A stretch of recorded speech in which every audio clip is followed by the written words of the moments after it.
this. If you wanna play tough and wanna hate this, I'll always show up.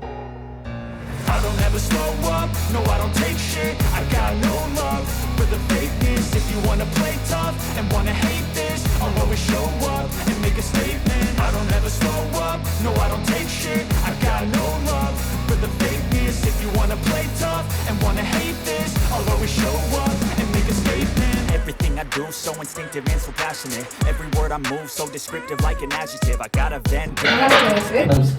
Mass media TV news channel ನಿಮಗೆ ಸ್ವಾಗತ.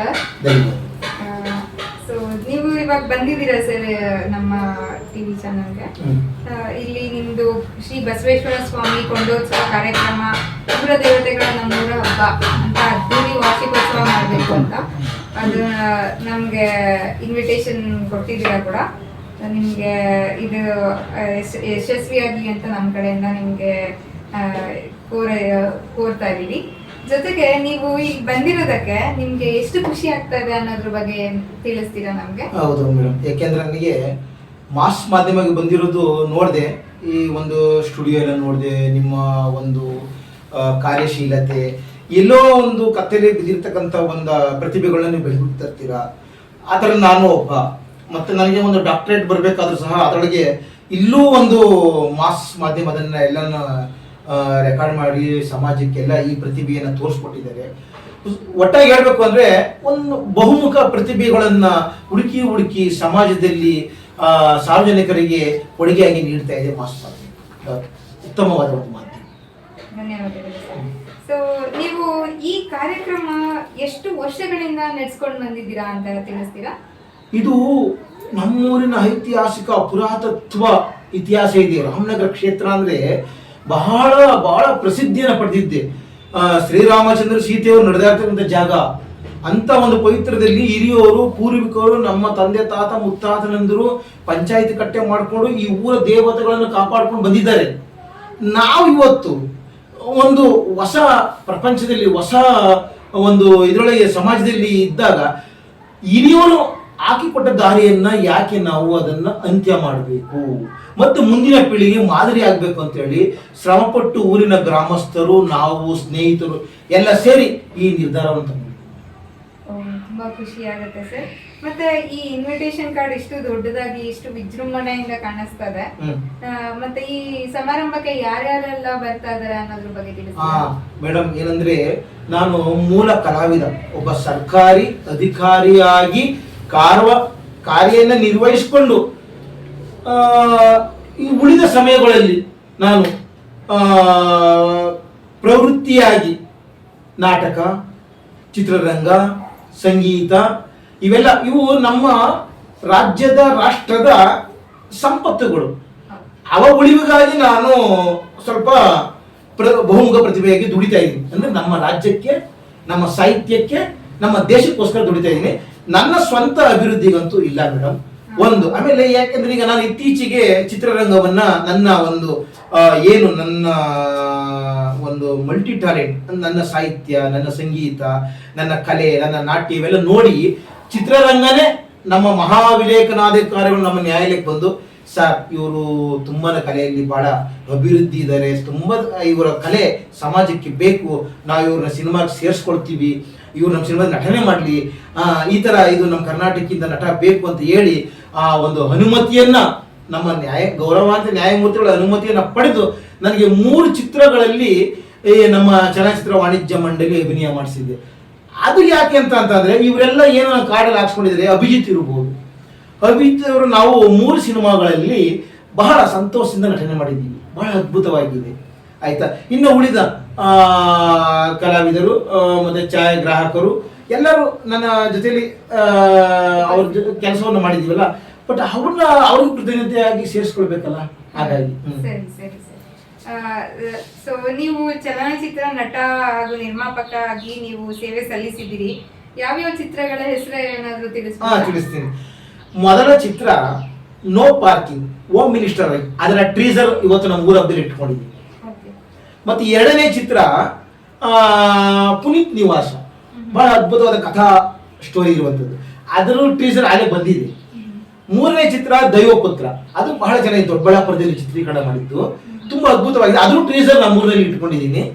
ಮತ್ತೆ ಅನ್ನದಾನೇಶ್ವರ ಬಹಳ ಎಲ್ಲ ಸಾವಿರ ಮಠ ಸ್ವಾಮೀಜಿಗಳು ಇರ್ತಕ್ಕಂಥ ತುಂಬಾನೇ ಒಳ್ಳೆ ಸಾಹಿತ್ಯ ಭರಿತವಾದ ಸಂದೇಶವನ್ನು ಕೊಡುವಂಥ ಚಿತ್ರ.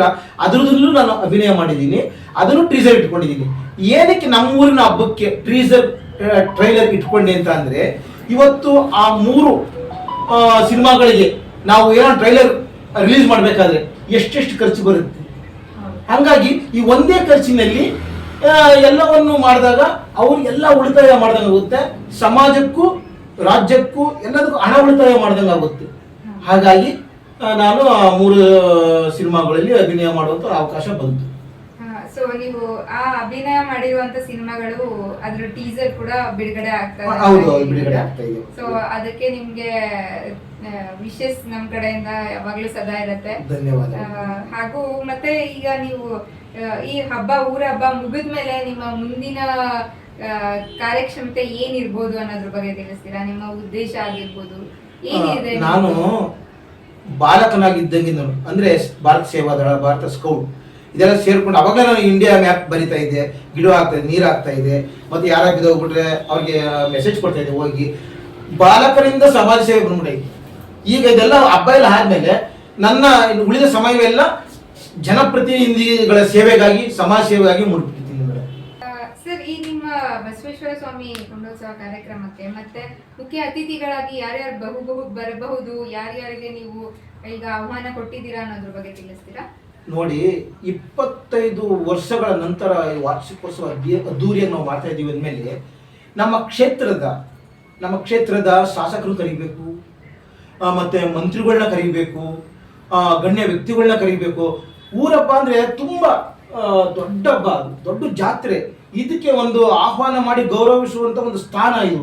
ನಾವು ಈ ಕಾರ್ಯಕ್ರಮಕ್ಕೆ DK ಶಿವಕುಮಾರ್ ಅವರು ಕರಿತೀವಿ, ಕುಮಾರಸ್ವಾಮಿ ಅವ್ರನ್ನ ಕರಿತೀವಿ, MP DK ಸುರೇಶ್ ಅವರು ಕರಿತೀವಿ, ಮತ್ತೆ ರಾಮನಗರದ MLA ಶರೀಫ್ನವರು ಕರಿತೀವಿ. ಇನ್ನು ಗ್ರಾಮ ಪಂಚಾಯತಿ ಸದಸ್ಯರು, ಊರಿನ ಪ್ರಮುಖರು, ಗಣ್ಯ ವ್ಯಕ್ತಿಗಳು ಎಲ್ಲರೂ. ನಮ್ಮಲ್ಲಿ ಜಾತ್ಯತೀತ ಅಂದ್ರೆ ಇದರೊಳಗೆ ಯಾವುದು ಪಕ್ಷಗಳ ವಿರೋಧ ಇಲ್ಲ ಮೇಡಮ್. ಎಲ್ಲಾ ಪಕ್ಷಗಳನ್ನು ಕರೆದು ಹಬ್ಬ ಮಾಡಿ ಎಲ್ಲಾ ಪಕ್ಷಗಳು ಒಗ್ಗಟ್ಟ ಮಾಡ್ತೇವೆ. ರಾಜಕೀಯ ಎಲೆಕ್ಷನ್ ಬಂದಾಗ ಮಾತ್ರ ರಾಜಕೀಯ ಅಷ್ಟೇ, ಊರ ಹಬ್ಬದಲ್ಲಿ ಯಾವ್ದು ಇರೋ ಎಲ್ಲಾ ಪಕ್ಷಗಳನ್ನು ಕೊಡ್ತೀವಿ. ತುಂಬಾ ಖುಷಿ ಆಯ್ತು ಸರ್. ಎಲ್ಲಾ ಪಕ್ಷದ ಮುಖ್ಯ ಅತಿಥಿಗಳು ಬಂದು ಈ ಕಾರ್ಯಕ್ರಮನ ಯಶಸ್ವಿಯಾಗಿ ನಡೆಸ್ಕೊಡ್ಬೇಕು ಅಂತ ಕೇಳ್ಕೊತೀನಿ. ಜೊತೆಗೆ ನೀವು ಈ ಕಾರ್ಯಕ್ರಮ ನಡೆಸಬೇಕು ಅಂತ ಅಂದ್ರೆ ಈ ಕಾರ್ಯಕ್ರಮಕ್ಕೆ ಖರ್ಚನ್ನ ಹೇಗೆ ನಿಭಾಯಿಸ್ತಾ ಇದ್ದೀರಾ ಅನ್ನೋದ್ರ ಬಗ್ಗೆ? ಹೌದು, ಏನಂದ್ರೆ ನಮ್ಮ ಊರಿನ ಗ್ರಾಮಸ್ಥರು ಪೂಜಾ ಕಾರ್ಯಕ್ರಮಗಳಿಗೆ ಉಳಿದವಕ್ಕೆಲ್ಲ ಮನೆಗೆ ಚಂದ ಎತ್ತಿ ಅವ್ರು ರೆಡಿ ಮಾಡ್ಕೊಂಡಿದ್ದಾರೆ. ಆದ್ರೆ ಈ ಕಾರ್ಯಕ್ರಮ ಇರಲಿಲ್ಲ, ಯಾವುದೋ ಸಾಂಸ್ಕೃತಿಕ ಕಾರ್ಯಕ್ರಮ ಇರಲಿಲ್ಲ. ನಾನೇನ್ ಮಾಡಿದೆ, ನಾನೊಬ್ಬ ಕಲಾವಿದನಾಗಿ, ಈ ಸಿನಿಮಾ ಕಲಾವಿದನಾಗಿ, ರಂಗಭೂಮಿ ಕಲಾವಿದನಾಗಿ ನಮ್ಮೂರಿನಿಂದ ಇದು ಅದ್ದೂರಿ ಜಾತ್ರೆ ನಡಿಬೇಕಾದ್ರೆ ಕಲೆಗೆ ಯಾಕೆ ಪ್ರೋತ್ಸಾಹ ಕೊಡಬಾರ್ದು, ಊರಿನ ಮಕ್ಕಳನ್ನ ಪ್ರತಿಭೆಯಲ್ಲಿ ಯಾಕೆ ಹೊರಗೆ ತರಬಾರ್ದು, ಆಗುತ್ತೆ, ಖರ್ಚಾಗುತ್ತೆ, ನೀವು ಆದ್ರೂ ಪರವಾಗಿಲ್ಲ, 1 ತಿಂಗಳು ಸಂಬಳ ಆದ್ರೂ ಪರವಾಗಿಲ್ಲ ಅಂತ ಹೇಳ್ಬಿಟ್ಟು ಆಮೇಲೆ ಮಾಸ್ ಮಾಧ್ಯಮವರನ್ನ ಕೇಳ್ಕೊಂಡೆ.